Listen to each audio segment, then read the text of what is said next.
今次去首爾呢，最主要因為我哋買咗個機票套餐，而呢個套餐呢，有兩套機票，一套呢就係去北京，1月份去咗啦。咁呢一套呢就係去首爾。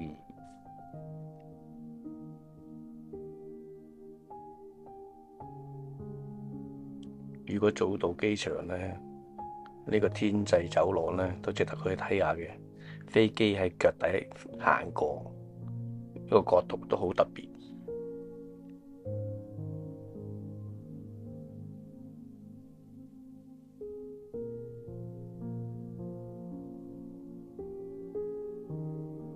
因為係下晝機，我哋好晏先至去到仁川機場，所以呢，喺機場附近呢就租咗個酒店，住咗一晚之後呢，第二朝早呢先至去首爾。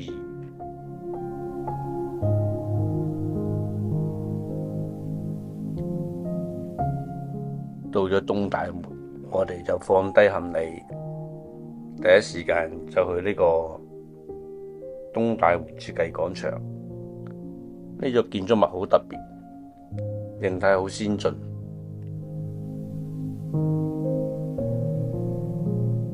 其實今次呢，我哋並冇計劃咗行程，嚟到見一步行一步。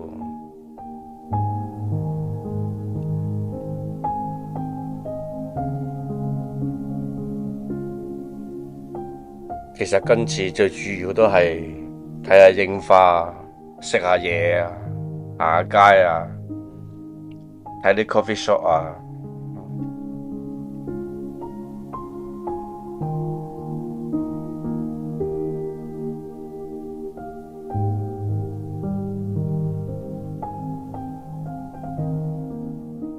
雖然啲櫻花色比較淡，不過喺市區裏到處都有。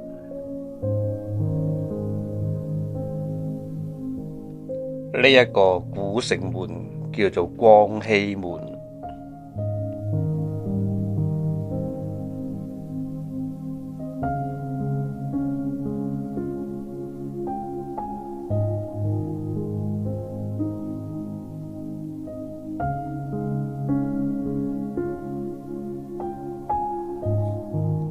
其實喺首爾睇夜櫻呢係好方便，因為市中心到處都有櫻花。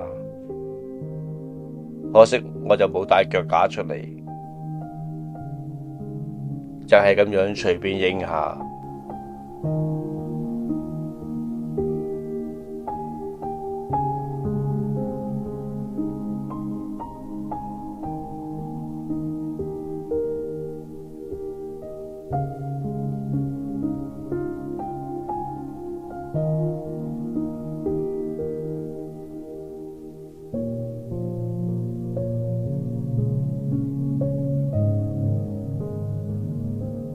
呢個東大門廣場夜晚更加靚。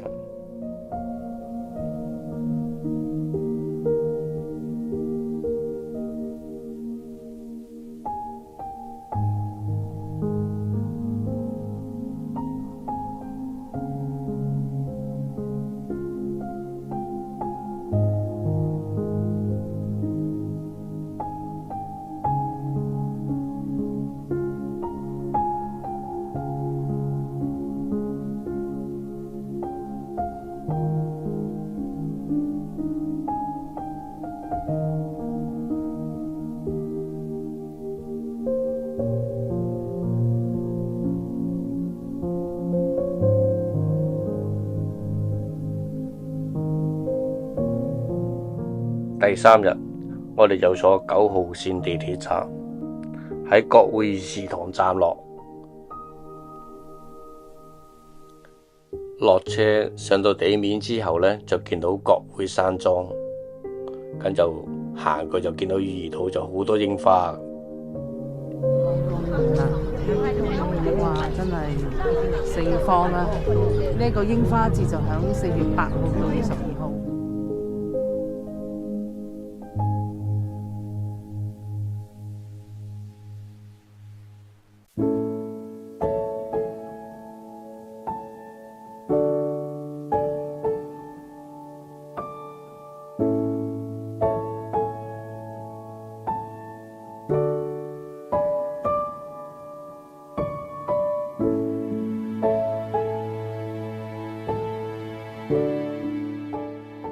雖然今日唔係假期，但係可能我哋嚟嘅時候剛好係食飯時間，所以有唔少喺附近寫字樓工作嘅，趁午飯時間都出嚟賞櫻。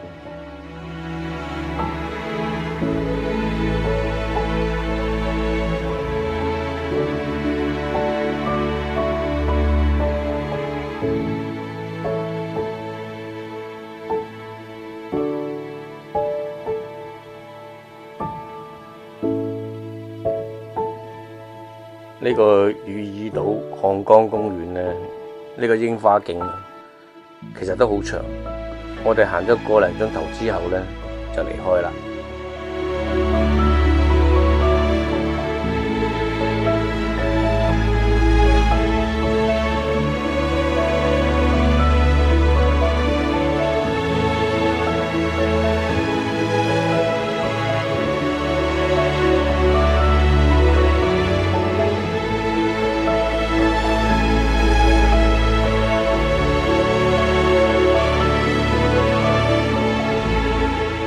離開咗汝矣島之後呢，我哋就嚟到呢個渡輪村櫻花隧道，呢度遊客就比較少。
第4日，我哋去咗景福宮。景福宮雖然係首爾一個重要嘅地標，但係喺1910年被日本仔侵略吞併咗大韓帝國嘅時候，景福宮已經被全部摧毀晒。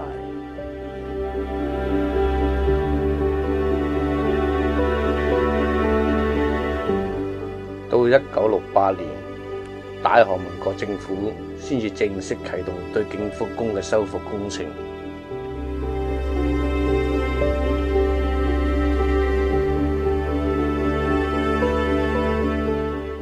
就算到而家，景福宮仲未全面修復。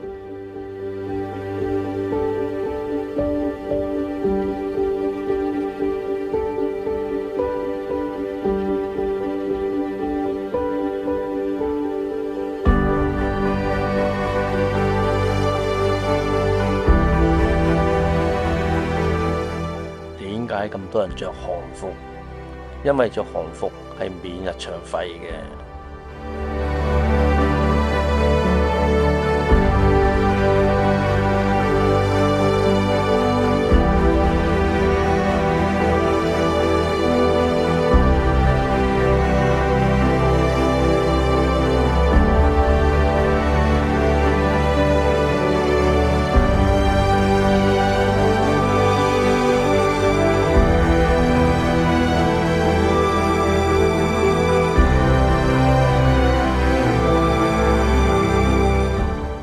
雖然我之前都曾經嚟過2次首爾景福宮，不過之前嚟都係淨係喺出邊睇下，並冇行到入邊，好似乾清宮咁樣。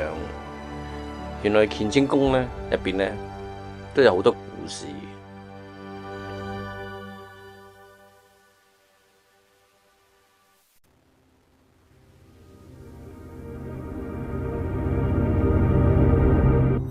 而且我之前嚟嘅時候，同埋而家都有好多唔同。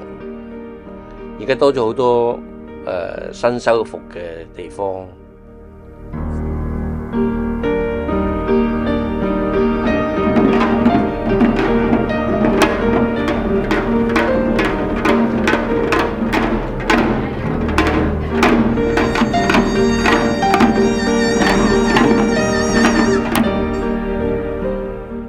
或者下一次嚟又有唔同嘅感受。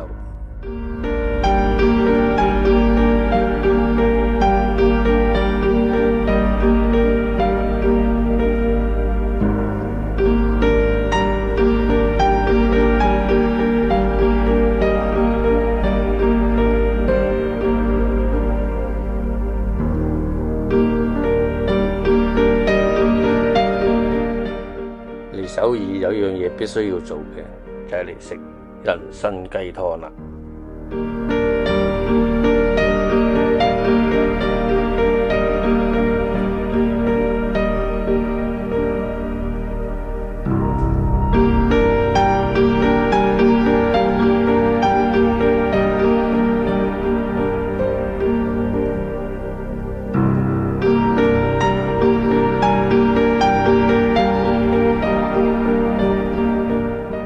有啲嘢好巧妙，喺9年前嘅今日，我又係嚟咗首爾，又係上嚟呢個首爾塔，又係嚟睇櫻花。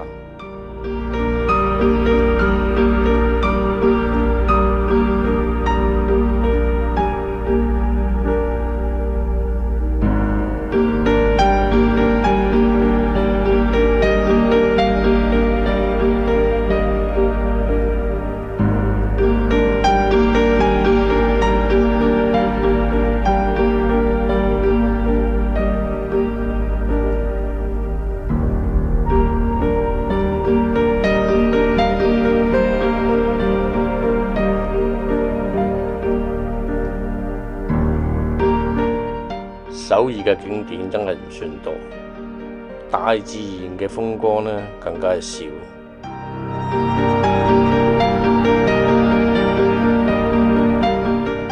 第5日我哋就嚟行下商場啦，順手嚟睇下呢個星空圖書館。雖然圖書館冇乜好睇，不過商場真係好大。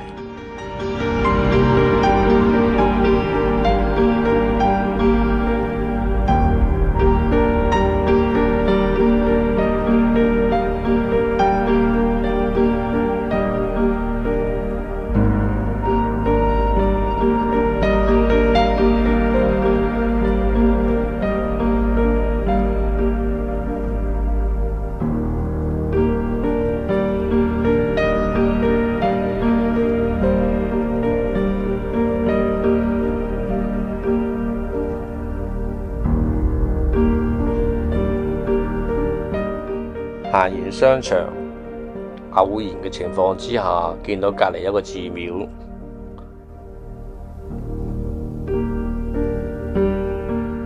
雖然係落雨，但總比行商場好。其實呢個寺廟真係唔錯，又有唔同嘅花。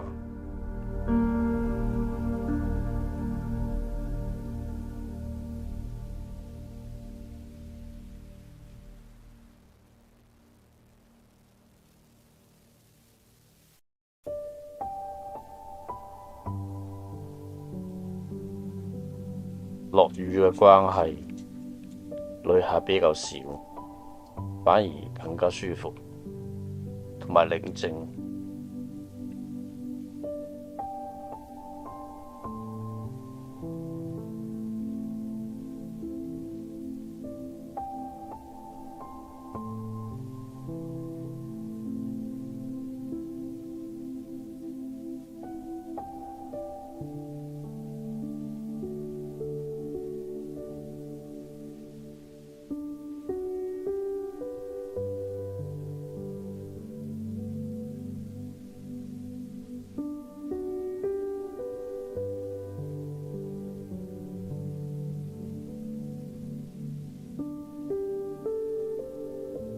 呢個寺廟個佈局真係好靚，而有好靚嘅紫藤花。呢個寺廟可能係我呢個行程當中係最好嘅一個景點。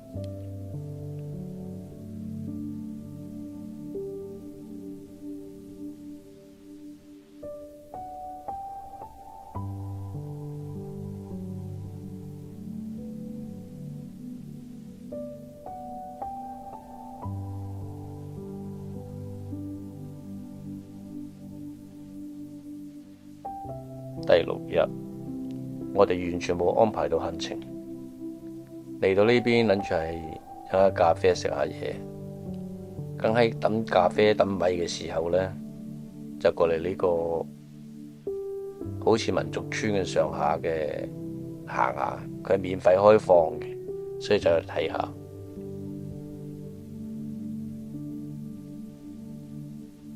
今日天氣好差，落雨、落雪、落冰雹。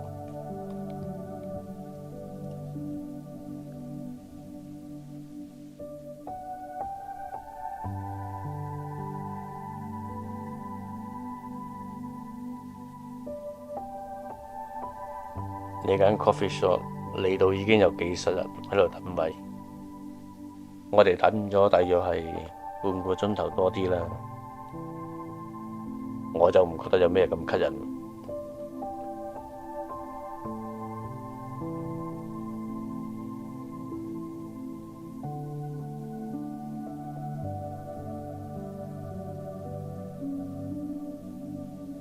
飲完咖啡行下，無意中就嚟到呢度昌德宮。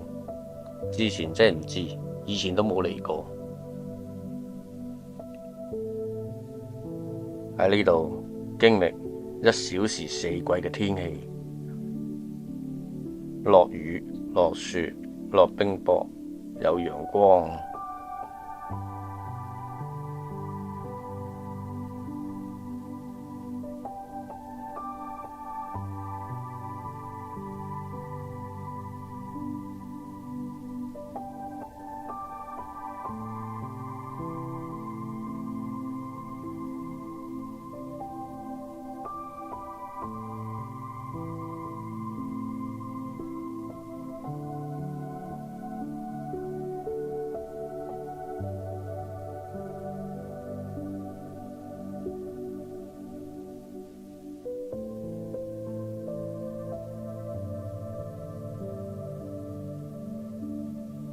昌德宮嘅遊客比景福宮少好多，而且我覺得昌德宮更加吸引，更加靚。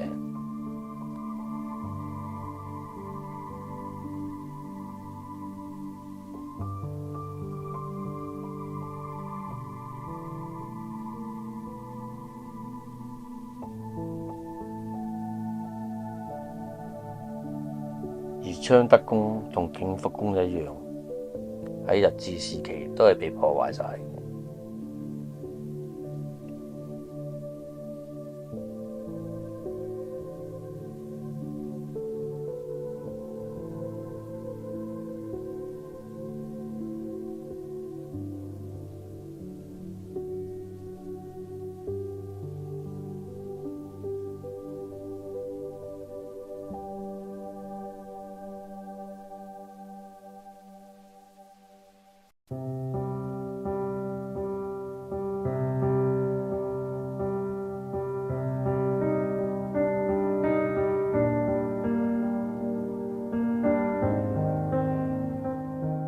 行完景福宮之後呢，我哋就跟住去弘大。